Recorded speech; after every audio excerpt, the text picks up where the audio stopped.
মমতাকে দেখছেন না, কাঁদছে, চিৎকার করছে, পায়ে কাটা উঠেছে, কার্বলিক অ্যাসিড দিয়ে দিয়েছে ইলেকশন কমিশন গড়ছে। তাই তৃণমূলের সাবরা রাস্তা থেকে বেরিয়েছে। 4 দফা নাম যাতে কোনোভাবেই না থাকে, মৃত, ডবল ট্রিপল এন্ট্রি, ভুয়া এবং অবৈধ অনুপ্রবেশকারী, যার গোদা বাংলা হচ্ছে বাংলাদেশি, মুসলিম এবং রোহিঙ্গা, এটা না থাকে। আর যাতে হিন্দু শরণার্থী যারা সিএতে আবেদন করেছেন তাদের বিষয়েও ইলেকশন কমিশন এমএইচ এর সঙ্গে কথা বলে, সিটিজেনশিপ যেহেতু ভারত সরকারের বিষয়, দ্রুত নিষ্পত্তি অন্তত 4 ডিসেম্বর।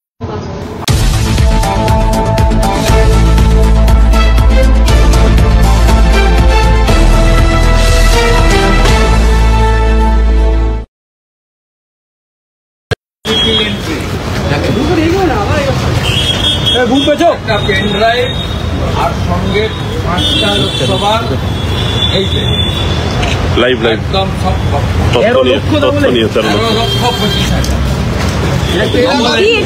তৃণমূল মারে এগুলো, এই ঘটনা। মমতাকে দেখছেন না, কাঁদছে, চিৎকার করছে, পায়ে কাটা উঠেছে, কার্বলিক অ্যাসিড দিয়ে দিয়েছে ইলেকশন কমিশন গড়ছে। তাই তৃণমূলের সাবরা রাস্তা থেকে বেরিয়েছে। 13,25,000 बीजेपी ने पूरा हर बूथ में छानबीन करके निकला है। डबल ये नाम क्यों रहेगा? ये 5 पार्लियामेंट का सब कॉपी है, पुरुलिया का है, काफी का है। डिमांड की থাকবে, সব বাদ দিতে হবে। डबल एंट्री पे 13,25,000 है, सब बात। मेरा साथ प्रदेश महामंत्री है जगन्नाथ चटर्जी और उपाध्यक्ष है संजय सिंह, हम लोग सबमिट करते हैं। পুরো পশ্চিমবঙ্গের পেন ড্রাইভ নিয়ে এসেছি 13,25,000 ডবল ট্রিপল এন্ট্রি আর 5টা লোকসভার, কারণ বাকি তো ধরতে পারবো না, বড় বাজার থেকে লোক ডাক্তার, সব বাদ দিতে হবে। চলাকালীন আমরা একাধিকবার এখানে এসেছি, মেলে কমিউনিকেশনও রেখেছি। আমার সাথে প্রদেশের সহসভাপতি এবং আমাদের এই সংক্রান্ত যে বিশেষ টিম কেন্দ্রীয় পর্যবেক্ষকরা বানিয়েছেন, রাজ্য সভাপতি বানিয়েছেন, তার সদস্য সহসভাপতি প্রদেশ কমিটির সঞ্জয় সিং এবং সাধারণ সম্পাদক জগন্নাথ চট্টোপাধ্যায় আমার সাথে তারা আছে। আমরা আগেও এসেছিলাম এই টিম, আজকেও এই টিম আমরা এখানে এসেছি। মূলত লেখার বাইরে এটা আমাদের মিডিয়া গ্রুপে আমরা দেব, আপনারা কালেক্ট করে নেবেন পয়েন্ট ওয়াইজ। 2টো পয়েন্ট আমরা এই লেখার বাইরে আগে আপনাদের বলে দিই। যখন বিএলওর তালিকা আমরা 76,000 তালিকা পেয়েছিলাম, আমরা 5,700 বিএলও সম্পর্কে অভিযোগ করেছিলাম, কোনো ব্যক্তিগত অভিযোগ নয়। 1.1 থেকে 1.4 পর্যন্ত বিএলও নিয়োগের ক্ষেত্রে ইসিআই যে গাইডলাইন, তার ভায়োলেশন নিয়ে আমাদের বক্তব্য ছিল, তথ্য সহ। আর রাজনৈতিক আনুগত্য, রাজনৈতিক পরিচয় আমরা কিছু ক্ষেত্রে দিয়েছিলাম।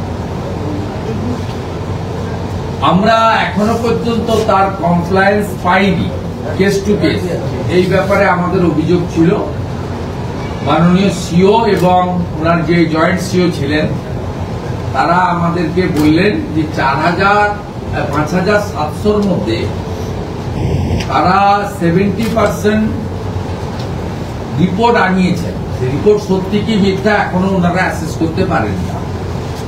মাত্র 300 ক্ষেত্রে বিএলও বদল করা হয়েছে, আর 70% ক্ষেত্রে বলা হয়েছে যে ইসিআই গাইডলাইন মেনেই ইআরওরা বিএলও অ্যাপয়েন্ট করেছেন। সেক্ষেত্রে আমাদের অভিযোগ যথাযথ নয়। আমরা ওই পিসমিল তর্কে যাইনি। আমরা বলেছি কেস টু কেস আপনি লিখিতভাবে আমাদের দিতে বাধ্য। 16 তারিখের মধ্যে দিলে আমরা 19-20 তারিখের মধ্যে ফিডব্যাক দেব। সিও অ্যাসিওর করেছেন তিনি এটা দেবেন আমাদের, এবং যে ইআরও বা এইআরওরা মিথ্যা রিপোর্ট দিয়েছেন তাদের বিরুদ্ধে আমরা যদি প্রমাণ করে দিতে পারি যে তাদের রিপোর্ট মিথ্যা, অ্যাকশন নেবে। তাই ইআরও এবং এইআরওদের ইনক্লুডিং ডিইও, ডিএম আইপ্যাকের আলাদা অ্যাপসের মধ্যে ঢুকে বসে আছেন যারা, তাদেরকে আবারও সতর্ক করছি, তৃণমূল কংগ্রেস বা আইপ্যাক বা মুখ্যমন্ত্রী আপনাদের বাঁচাতে পারবে না অবৈধ কাজ করে। দ্বিতীয়, আমরা আমাদের বিজেপির যে এসআইআর সংক্রান্ত কন্ট্রোল রুম বা মনিটরিং রুম করা হয়েছে, সেখান থেকে আমরা মোট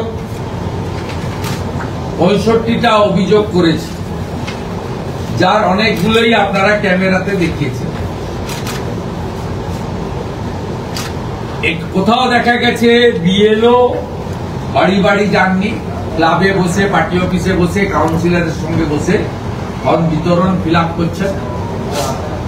কোথাও দেখা গেছে বিজেপির বিএলও 2কে কার্ড ইস্যু হয়েছে, তাকে বাদ দিয়ে ঘুরছেন, তিনি ইনফর্ম নন, জানেন না কোথা থেকে শুরু হয়েছে, কোথায় আজকে আছে। তৃতীয় হচ্ছে বিজেপির বিএলও 2 তাদেরকে মারা হয়েছে। গোটা রাজ্যে গতকালের যে রিপোর্ট, তাতে ভারতীয় জনতা পার্টি প্রায় 50,000 বিএলএর কাগজপত্র জমা দিয়েছে, 42,000 আই কার্ড পেয়েছে, তৃণমূল কংগ্রেস 43,000 আই কার্ড পেয়েছে, সিপিআইএম প্রায় 30,000-এর কাছাকাছি এবং কংগ্রেস 9,000-এর কাছাকাছি বিএলএ 2 দিয়েছে। আমরা এই অভিযোগে বলেছি কোচবিহারে প্রবীণ বিজেপি কর্মীকে জুতোর মালা পরানো হয়েছে। আপনারা টিভিতে দেখিয়েছেন। আমাদের অভিযোগের ভিত্তিতে বা উনার অভিযোগের ভিত্তিতে এফআইআর হয়েছে, বেলেবল সেকশন দিয়ে 3 জন অভিযুক্ত আই ওয়াশ দেওয়ার জন্য একজনকে থানায় ডেকে আবার বন্ডে ছেড়ে দেওয়া হয়েছে। অর্থাৎ এখানে পুলিশের যা অ্যাটিটিউড, লাইক তৃণমূল ক্যাডার এবং ট্যাক্স পেয়ারদের মানি নয়, তৃণমূল তাদের বেতন দেয়, এই যে অ্যাটিটিউড আমরা প্রত্যেকদিন দেখতে পাচ্ছি, সেই অ্যাটিটিউড কিন্তু এক্ষেত্রে আমরা দেখছি এই 65 ইনসিডেন্টের কমপ্লায়েন্স এবং অ্যাকশন টেকেন রিপোর্ট বিজেপি চায়। এবারে ফাইনালি আসি আমাদের যে পয়েন্টগুলো ছিল। ফার্স্ট পয়েন্ট ছিল ডবল ট্রিপল এন্ট্রি, 13,25,000-এর পেন ড্রাইভ আর 5টি লোকসভার হার্ড কপি, প্রিন্ট কপি। আমরা আজকে 3 জন উইথ সাম আওয়ার অ্যাসিস্ট্যান্ট আমরা ওটা উনার টেবিল করেছি, উনি অ্যাকসেপ্ট করেছেন। উনি আমাদের সামনে উনার অফিসকে ইনস্ট্রাকশন দিয়েছেন 294টা কেন্দ্রেই আমাদের অভিযোগটাকে আলাদা করে সেটাকে তিনি তদন্ত করবেন, ইত্যাদি করবেন। এবং আমাদের অন্যান্য যে পয়েন্টের মধ্যে ভ্যালিড পয়েন্ট ছিল যে নিচের তলায় বিএলওরা তৃণমূলের সঙ্গে যুক্তি করে, যেমন ফলতা বিধানসভা 11,896 জন মৃত ভোটার আছে। ভাইপোর জাহাঙ্গীর বাবু বলেছে সব নাম রেখে দিতে হবে। জাহাঙ্গীর বাবু আপনিও রাখতে পারবেন না, আইপ্যাকও রাখতে পারবেন না। ইলেকশন কমিশন ইতিমধ্যে যে নির্দেশিকা দিয়েছেন জেলা শাসক এবং বিএলওদের, তাতে সমব্যথী করেছেন ভার্বেলি, আমরা কার্যক্ষেত্রে দেখতে চাই। সেটা হচ্ছে old age widow, SC ST, নানা ধরনের পেনশনের ক্ষেত্রে যারা ডিউ টু ডেথ রিজন যাদেরকে এই ভাতা বন্ধ করে দেওয়া হয়েছে, সেই ডকুমেন্ট ইলেকশন কমিশনকে কালেক্ট করতে হবে থ্রু ডিস্ট্রিক্ট ম্যাজিস্ট্রেট। এবং কার কাছ থেকে করবেন আমাদের সাবজেক্ট নয়, ওনাদের। এবং এটাও 7ই ডিসেম্বরের পরে যখন সফটওয়্যারে প্রত্যেকটা ফর্মকে যাচাই বাছাই করবে। এখন ম্যানুয়ালি খুব একটা কিছু হবে না। ইলেকশন কমিশন দিল্লি থেকে যে অ্যাপ বা যে ব্যবস্থা নিয়েছে তাতেই জল আর দুধ অনেকটাই 80% আলাদা হয়ে যাবে। অতএব জাহাঙ্গীর বাবু 11,896 নাম লিখিয়ে আনলেও নিজের নাম, বাবার নাম, মৃতকে বাঁচিয়ে রাখা এগুলো দিয়ে সফটওয়্যারে দিলে সফটওয়্যার কিন্তু বাউন্স নেবে না। অর্থাৎ ন্যাচারালি আমরা মাইনর বিলো 18, তাহলে 46% লাখের মধ্যে 2,25,000 30,000 মাইনর, 3 লাখ ছেড়ে দেন approx. 43 lakhs dead detect and found from the Aadhaar authority। এই কাজটা তারা করেছেন। উই আর হ্যাপি যে এসআইআর যে কারণে ইলেকশন কমিশন অফ ইন্ডিয়া দিচ্ছেন তার গতিটা আমরা প্রথম থেকে বলছিলাম এটা বিহার নয়, এখানে নীতিশ কুমারের মতো মুখ্যমন্ত্রী নেই, তিনি সংবিধান মানেন। এখানে যে মুখ্যমন্ত্রী আছেন তিনি সংবিধান মানেন না। অর্থাৎ 50% অ্যাচিভ হবে। এখন মনে হচ্ছে যে 80% অ্যাচিভ আরে হবে তারা যে ব্যবস্থাগুলো করেছে। আমরা বার্থ রেজিস্টার নিয়ে আগের দিনেও বলেছিলাম, আজকেও বলেছি। কলকাতা কর্পোরেশন আমার চিঠির উত্তরও দেয়নি, আরটিআই উত্তর দিতে 30 দিন লাগে, 7 দিন হয়েছে। ওখানে যে কমিশনার সুমিত গুপ্তাকে আনা হয়েছে এটা সর্বত্র করা হয়েছে। আমি এক্সাম্পল কলকাতাতে দিচ্ছি। 2007 সালের বার্থ সার্টিফিকেট আইপ্যাকের কথায় রিসেন্ট দিয়েছে সুমিত গুপ্তা। আমরা বার্থ সার্টিফিকেটের ব্যাপারেও ওনাদের বলেছি, ওনারা এ ব্যাপারে আমাদের আজকে যে রিটিন অভিযোগ এটা নিয়ে ইসিআইতে পাঠাচ্ছেন আরো প্রিভেন্টিং মেজার নেওয়ার জন্য। আমাদের আর কয়েকটি পয়েন্টের মধ্যে আমি আর পয়েন্ট বেসিস বলছি না, একটা ইম্পর্টেন্ট পয়েন্ট ছিল যে বয়স 40-এর উপরে 2002 এর ভোটার লিস্টে নাম নেই, কিন্তু 4টি সন্তান ছেলে মেয়েরা ভোট দিয়েছে। এক্ষেত্রে ইলেকশন কমিশন যে আধুনিক ব্যবস্থা তারা করেছেন আমাদের দেখিয়েছেন, তাতে এক্ষেত্রেও যারা জল মিশিয়ে ভোটার লিস্টে থাকতে চাইছেন তাদেরও কপালে দুঃখ আছে। আজকের ডিসকাশনে আমরা স্যাটিসফাইড। তো আমরা জানি যে সিও অফিসেরও একটা লিমিটেশন থাকে, বিএলও থেকে ডিইও অনেকেই, সবাই বলবো না, অনেকেই চেষ্টা করছেন ফ্রি অ্যান্ড ফেয়ার ইলেকশনের প্রাথমিক ধাপ হিসেবে ট্রান্সপারেন্ট ইলেকটোরাল রোল। আবার অনেকেই রাজনৈতিক আনুগত্য ভয়ে বা চাপে আইপ্যাক বা তৃণমূলের কথা শুনতে বাধ্য হচ্ছেন। আবার ইলেকশন কমিশনের অনেকগুলো বিষয় আছে তারা দিল্লিতে পাঠিয়ে কনকারেন্স নিতে হয়। যেমন আমরা প্রথম দিন থেকে বলে এসেছিলাম অনেক বুথে সন্ত্রাসের জন্য এবং ধর্মীয় যে অ্যাপিজমেন্টের পলিটিক্সের জন্য অনেক মুসলিম বুথে বিজেপির বিএলএ 2 দেওয়া যায়নি। সেখানে যারা সকল সেকুলারিজমের নাম করেন বা প্রো মুসলিম পার্টি হিসেবে দাবি করেন, কংগ্রেস, সিপিএম, আইএসএফ, তারাও এসআইআর প্রসেসে চিত্রে নেই। আমরা বিজেপির শক্ত সমর্থক যুব মোর্চা বা মহিলা মোর্চার ছেলেরা ওই বুথে মৃত ডিটেক্ট করতে চায়, অবৈধ ভোটারকে চিহ্নিত করতে চায়। তাই অন্য পার্টিকেও সুযোগ দিন, আমাদেরও দিন। কারণ উদাহরণ আছে, বুথে পোলিং এজেন্ট দেওয়ার ক্ষেত্রে ওই বিধানসভার যে কোনো লোককে বসানো যায়, তাহলে এক যাত্রায় পৃথক ফল কেন? তাহলে আপনারা যদি বুথে পোলিং এজেন্টের ক্ষেত্রে বিধানসভাকে কেন্দ্র হিসেবে ধরেন, তাহলে বিএলএ 2 নিয়োগের ক্ষেত্রেও ওই বিধানসভাকে আপনাকে কেন্দ্র হিসেবে ধরতে হবে। গতকাল ইলেকশন কমিশন এই ছাড়পত্র দিয়েছেন যে ওই বুথের না হলেও ওই বিধানসভা 300 বুথ 250 বুথ যে কোনো একজন ইচ্ছুক যে কোনো রাজনৈতিক দলের বিএলএ2 হতে পারে।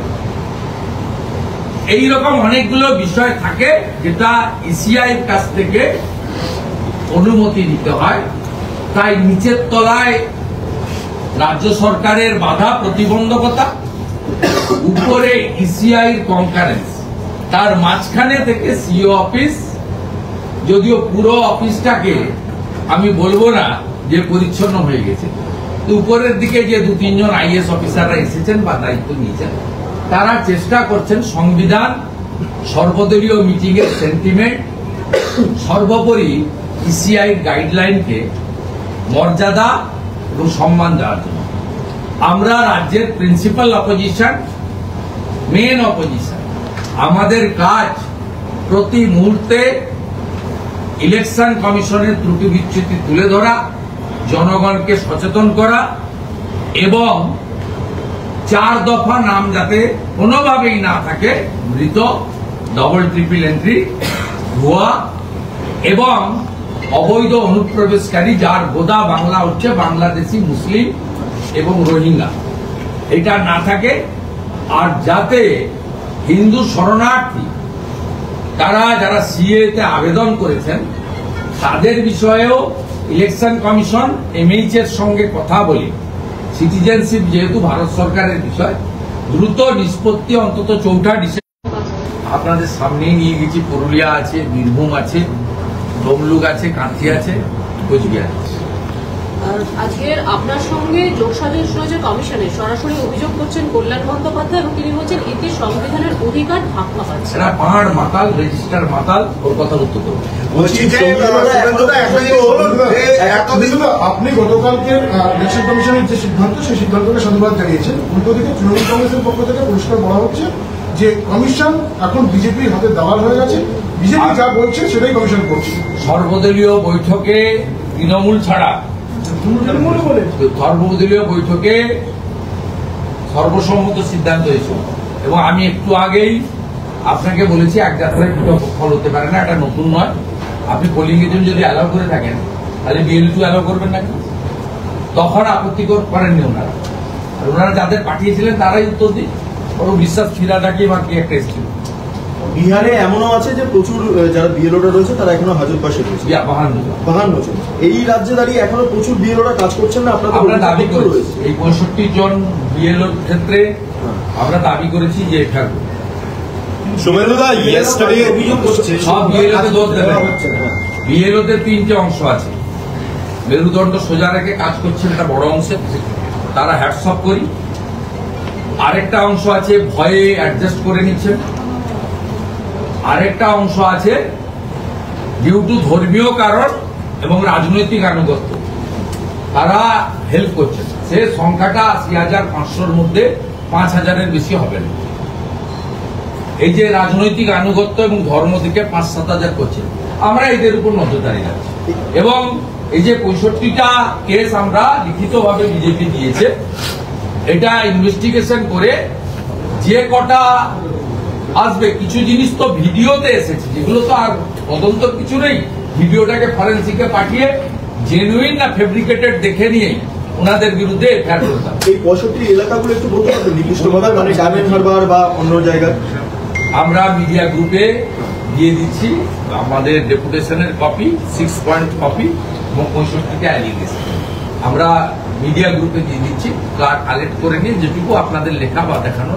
Shubhendu, following the notification of the Election Commission yesterday regarding deployment, বলছি যে আপনি বললেন না যে যেভাবে সিও অফিস বা নির্বাচন কমিশন কাজ করছে তাতে আপনারা খুশি? আপনার না, আমরা খুশি নই। ওরা তো প্রচারটাও করছে, দে আর ট্রাইং দেয়ার বেস্ট, আমরা স্যাটিসফাইড নই। যতক্ষণ না ইলেকশন কমিশন তো এফআইআর করলো না, 4টা ভিডিও আপনার ইয়ারও সাসপেন্ড হয়েছে, এখনো কেন আয়েশা রানী ডিও থাকবেন? ওটা ভারতবর্ষে কোথাও নেই। যারা সেক্রেটারি, জয়েন্ট সেক্রেটারি লেভেলের হয়ে গেছে, সেক্রেটারি লেভেল, তারা ডিএম ডিও থাকতে পারে না। অতএব আমরা we are not satisfied, but they are trying their best. তারা চেষ্টা করছেন বলতে পারি, নিচের তলায় রাজ্য সরকারের অসহযোগিতা, উপরে সব ক্ষেত্রে ইসিআই কনকারেন্স পেতে, অনুমোদন পেতে দেরি হচ্ছে। কিন্তু আমরা এখানে ওদের চাপে রেখেছি, আর আমাদের ওরা লফুল যেগুলো হচ্ছে বা ইসিআই গাইডলাইনের সঙ্গে যেগুলো একমত হচ্ছেন, সেক্ষেত্রে কিছু কিছু কাজ আমরা এইটুকু বলতে পারি চেষ্টা করছেন।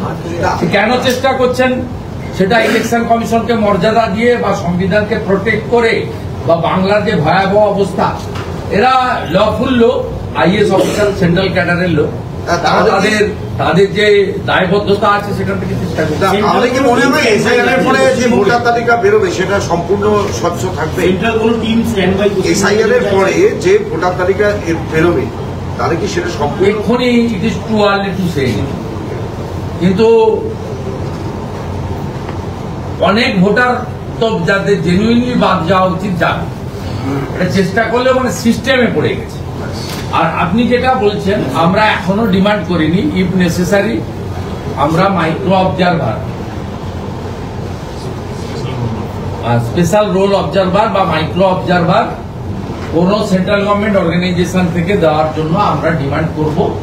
আমরা আরো খানিকটা নজর রাখছি, সবে 4 থেকে আজ 12।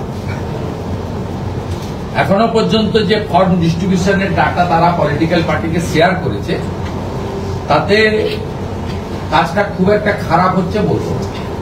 ৮০,৫০০ বুথের মধ্যে ৫,০০০ বুথে খারাপ হতে পারে, কিন্তু ৭০-৭৫,০০০ বুথে 60-65%, 70% পর্যন্ত ফর্ম ডিস্ট্রিবিউশন হয়েছে।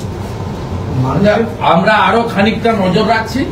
এরপরে আমরা মাইক্রো অবজারভার পার 50টি বুথ কিছু একজন মাইক্রো অবজারভার, আর if necessary special electoral roll observer state গভর্নমেন্টের প্রভাবমুক্ত অর্গানাইজেশন থেকে নেওয়ার জন্য আমরা দাবি। Shubhendu, yesterday the publication of the notification. অনেকগুলো জায়গায় বিএলও এবং ভোটার, মানে এক এক জায়গায় একজন বিএলও এক এক রকম ভাবে ভোটারদেরকে বোঝাচ্ছে, হয়তো সবভাবে, কিন্তু তারা জানে না। যেমন মৃত ভোটার, তাদের ফর্ম এসেছে, সেই ফর্মটা জমা দেবেন কি দেবেন না। কোথাও বিএলওরা বলছে আপনাদের জমা দেওয়ার দরকার নেই, কোথাও বিএলওরা বলছে আপনারা জমা দিন, যদি ডেথ সার্টিফিকেট না থাকে। এই রেসপন্সিবিলিটিটা কমপ্লিটলি বিএলও কে, তার ওখানে আই কার্ড যাদের ইস্যু করেছে পলিটিক্যাল পার্টি, যেখানে পলিটিক্যাল পার্টি নাম জমা দেয়নি সেখানে বিএলএ টু ম্যান্ডেটরি নয়। ধরুন আমরা 48,000 নাম জমা দিয়েছি, 50,000-এর কাছাকাছি হবে আজকের ডাটা দিন। তা আমাদেরকে আপনি আই কার্ড দিয়েছেন 42,000-এর বেশি। এবারে আপনি ওই বুথে 800 ভোটার আছে, সেখানে আপনি 800 ফর্ম ডিস্ট্রিবিউশন করেছেন, ফর্ম আপনাকে ডিস্ট্রিবিউট করতে হবে। 600 ফর্ম ফিরে এসেছে, বাকি 200 ফর্মের জন্য 4টে কালামে বিএলওকেই ফিল আপ করতে হবে। বিএলএ টু সই করে, বিএলএ টু স্পটে থাকলো কিনা বড় কথা না, যদি আই কার্ড দিয়ে থাকেন বিজেপির লোককে বা অন্য পলিটিক্যাল পার্টির লোককে আদার দেন টিএমসিরও সই লাগবে, সেটা আপনাদের ব্যাপার, কিন্তু আপনাকে সেখানে সই করে দিতে হবে যে 200 যে ফর্ম ফেরেনি তার জন্য 52টা মৃত, 46টা ডবল ট্রিপল এন্ট্রি, 25টা শিফটি, আর আরো 25টা বা 30টা এদের কোনো পেপারস নেই। এই যে দায়বদ্ধতাটা, এটা কমপ্লিটলি বিএলও। এবং আমরা যে 50,000 বিএলএ টু দিয়েছি, যার 42,000 আই কার্ড দিয়েছে, তাদের বুথে যদি বিজেপির বিএলএ টুর সই না করিয়ে আপনি মৃতকে জীবিত বলে জমা দেন, তারপরে কিন্তু বিহারের মতো আপনাকেও আইনি পথে ঘুরতে হবে। পুলিশ না করলে আমরা ন্যাশনাল পার্টি, অ্যাফিলিয়েটেড পার্টি, পুলিশকে কি করে গড়িয়ে নিতে হয় আইনি পথে, সেটা পশ্চিমবঙ্গ বিজেপি জানে। Shubhendu, one question that yesterday after the publication of the notification by the EC regarding the nomination of the BLAs across all the assemblies, Trinamool Congress says that the Election Commission is working on behest of BJP and it is absolutely against the constitutional ethos, and you don't have that manpower to deploy BLAs in all the booths. Earlier, here in CEO office, Calcutta, the all-party meeting happened. BJP, all national party and AIT, TMC like state party all attended this meeting. The unanimous resolution passed by the all-party meeting. That decision implemented by the ECI yesterday. It's a nothing new. दादा आधार से मृतक का जो data मिल रहा है, आधार से मृतक का जो डेटा कमीशन देख रहा है, उससे क्या आप सोच रहे हैं? डेटा मिलेगा तो उनका नाम वोटर लिस्ट में नहीं रहेगा, डेथ का नाम रहेगा। अभी तक था टीएमसी उसका पूरा के पूरा एंजॉय कर रहा था, अभी डेथ का नाम नहीं रहेगा। इसलिए नीचे जो बीएलओ का काम चल रहा है और जितना कुछ पर्सन में डेमोग्राफी और कुछ पर्सन में जो पॉलिटिकल वायलेंस के दौरान सही समाचार नहीं मिल रहा है, इसलिए इलेक्शन कमीशन ने कुछ कार्रवाई कर रहा है। जैसे हमारी जो डेथ के लिए स्टेट गवर्नमेंट का एक स्कीम है, सोशल स्कीम 2000 रुपये, उनका डाटा लिया। उन्होंने हर जो क्रिमेशन सेंटर है, वो कब्रिस्तान हो सकता है, श्मशान हो सकता है, वहां से रजिस्टर्ड मंगाया। हम लोग वो आज हम लोग को बताया आधार का साथ उन लोग का मीटिंग हुआ। आधार से बहुत बड़ा डाटा उनको मिल गया है। 33 लाख आधार होल्डर का डेथ और 13 लाख नॉन आधार होल्डर का डेथ का लिस्ट भी मिल गया है। उसमें 5-6% माइनर है जो नॉन वोटर है, बाकी सब वोटर है। ये नाम क्यों रहेगा? ये लिए इसलिए आज बीजेपी का जो 3 मैन डेलीगेशन आया यहाँ, मैं वाइस प्रेसिडेंट संजय सिंह और जनरल सेक्रेटरी जगन्नाथ चटर्जी, हम लोग बीजेपी की ओर से हम लोग 13,25,000 डबल ट्रिपल एंट्री वोटर्स का नाम आज सबमिट किया। उसमें पूरा के पूरा एक पेन ड्राइव भी दे दिया और एग्जाम्पल के नाते 5 लोकसभा कुचबिहार, बीरभूम, पुरुलिया, तमलुक, कांठी का जो हमारा प्रिंट कॉपी हार्ड कॉपी है वो भी हम लोग सबमिट किया आपका सामने, आपका कैमरे का सामने, आप देख लिया। इसका आधा नाम तो चला जाना चाहिए। 13,25,000 मान लीजिए ट्रिपल एंट्री नहीं है, डबल एंट्री है, इसका कितना नाम जाना चाहिए? एक वोटर देश का कोई भी हिस्से में, कोई भी पोलिंग स्टेशन में उनका एक ही नाम रहना चाहिए। ये तो कानूनी दृष्टि से सही है। ये लोग 7-8 चरण का चुनाव का बेनिफिट उठाते हुए कोचबिहार में पहला चरण में डाल दिया, 4th फेज में 3rd चरण में मालदा में डाल दिया और 7th चरण में डायमंड हार्बर में भवानीपुर में डाल दिया। ये इस बार होने वाला नहीं है, इसलिए इलेक्शन कमीशन भी कुछ काम कर रहा है। मॉडर्न जो सिस्टम है, ये भी डिमांड हम लोग की किया है, जो फॉर्म आएगा उसका बाद एआई फोटो स्कैन भी आप लोग को कराना चाहिए। इलेक्शन कमीशन का पास इंडिपेंडेंट इसका सिस्टम भी है, इंफ्रास्ट्रक्चर भी है। ईसीआई को ये भी बंगाल की दृष्टि से ये सटे हुए स्टेट है, बांग्लादेश की बॉर्डर है, ये कोई पॉलिटिकल पार्टी का हित में नहीं, चुनाव सुधार के लिए नहीं, देश हित में एआई फोटो स्कैन करके फाइनली 7 फरवरी फाइनल वोटर लिस्ट को सार्वजनिक रूप से सामने लाना चाहिए। सेंट्रल ऑफिस के तरफ से भी ईसीआई को कम्युनिकेट किया गया है कि काफी सारे बांग्लादेशी उनके पास भी डेटाबेस में है, जो बांग्लादेशी नागरिक है उसमें उनके पास बांग्लादेशी नागरिक का सिटीजन का कार्ड है और इंडियन सिटीजन का कार्ड है। इस पे कोई कार्रवाई? तो उनका पास सब है। हम लोग को जो बताना था, जो हम लोग का विद इन आवर लिमिटेशन जो डॉक्यूमेंट हम लोग तैयारी किया है, यहाँ सिस्टम तो आपको मालूम है गवर्नमेंट किस तरीके से चलता है। Government for the party, for the people, by the people, of the people नहीं चलता। यहाँ for the party, by the party, of the party. उसका बाद भी बीजेपी प्रिंसिपल ऑपोजिशन की नाते साफ सुथरा वोटर लिस्ट और ट्रांसपेरेंट चुनाव के लिए जो कार्रवाई करना चाहिए वो कार्रवाई इस बार कर रहा है, सीरियसली कर रहा है, डेली बेसिस में कर रहा है। ये जनता हम लोग को ऊपर जो विश्वास जताया 40% किया, करीब करीब वोट, 2 करोड़ 33 लाख, हम लोग हमारा जिम्मेदारी है वो हम लोग सही तरीके से निभाने का काम within our limitation we are doing it very satisfactory manner और we are trying our best. BLA को लेकर टीएमसी कह रहे बीएलए ভারতের সেই ভারতে সেটা এখনো পর্যন্ত অ্যামোনিয়াম নাইট্রেট বিভিন্ন জায়গায় ভারতে ছড়ে রয়েছে। পার্শ্ববর্তী রাষ্ট্র নেপাল এবং বাংলাদেশের এই ভূমিকা এটাকে কিভাবে দেখছেন? সেন্ট্রাল এজেন্সি বলছে এখান থেকে অ্যামোনিয়াম নাইট্রেট ভারতে প্রবেশ করানো হয়েছিল নাশকতার জন্য। 5ই আগস্ট 2024 বাংলাদেশে বৈধ প্রধানমন্ত্রীকে সরিয়ে যে অবৈধ সরকার এসেছে সেই সরকার পাকিস্তানের দোসর, রাজাকারের দোসর। পাকিস্তানের যে এজেন্ডা ছিল দীর্ঘদিন ধরে সেই একই এজেন্ডার শরিক হয়েছে বর্তমান বাংলাদেশকে যারা নিয়ন্ত্রণ করছে সেই সমস্ত যারা Islamic terrorist group, Ansarul Bangla থেকে শুরু করে সব গ্রুপ। তাই এটা পাকিস্তান বাংলাদেশের সরকারের মদতে তাদের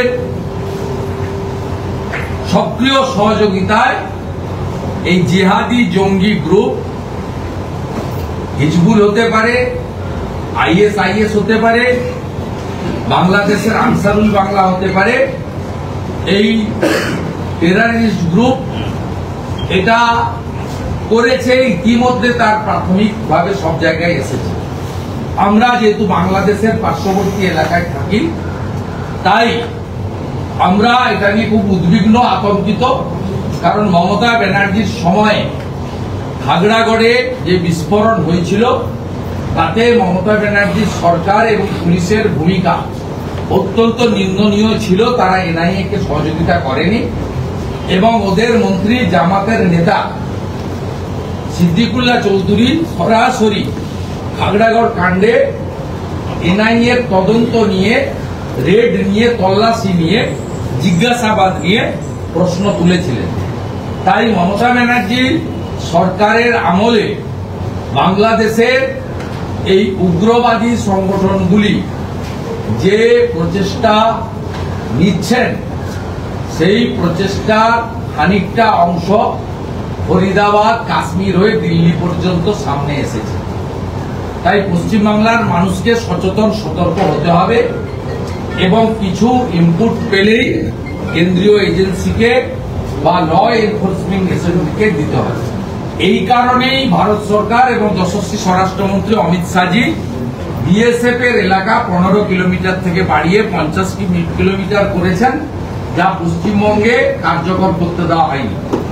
এই কারণেই ভারত সরকার অ্যাডভাইসারি দিয়ে বর্ডারের 50 কিলোমিটারের মধ্যে ধর্মীয় যে ইনফ্রাস্ট্রাকচার গুলো রয়েছে, ধর্মীয় স্থানগুলি রয়েছে, সেইগুলো কোনো কারণে এইসব কাজে ব্যবহার হচ্ছে কিনা সে ব্যাপারেও সমীক্ষা করার নির্দেশ দিয়েছেন গুজরাট, জম্মু কাশ্মীর, পাঞ্জাব, রাজস্থান, আসাম, মিজোরাম, ত্রিপুরা, মেঘালয়। এইসব রাজ্য সরকার বিজেপির হতে পারে, নন বিজেপির হতে পারে, সহযোগিতা করলেও পশ্চিমবঙ্গ সরকার এ বিষয়ে সহযোগিতা করেননি এবং বর্ডার এলাকায় প্রতি মাসে যে সমন্বয় মিটিং হওয়ার কথা, রাজ্য পুলিশ, রাজ্যের intelligence branch, BSF, central intelligence branch এবং আদার যে অর্গানাইজেশন গুলো রয়েছে তাদের যে কোঅর্ডিনেশন মিটিং হয় জেলা শাসকদের উপস্থিতিতে, পশ্চিমবঙ্গে গত 6 বছর এই ধরনের মিটিং 9টি বর্ডার জেলাতে হয়নি মমতা ব্যানার্জির নির্দেশে। তার ঘোষিত অবস্থান বিএসএফ এর বিরুদ্ধে, কেন্দ্রীয় সরকারের বিরুদ্ধে, এনআইএ কে বিজেপির শাখা সংগঠন বলে দাগিয়ে দেওয়া। সেই কারণে পশ্চিমবঙ্গের মানুষ আতঙ্কিত, চিন্তিত এবং সন্ত্রস্ত অবস্থায় আছে জম্মু কাশ্মীর হয়ে, ফরিদাবাদ হয়ে দিল্লির ঘটনাতে। আর আমি ধন্যবাদ দেব ভারত সরকারকে এবং ইন্টেলিজেন্স এজেন্সিকে।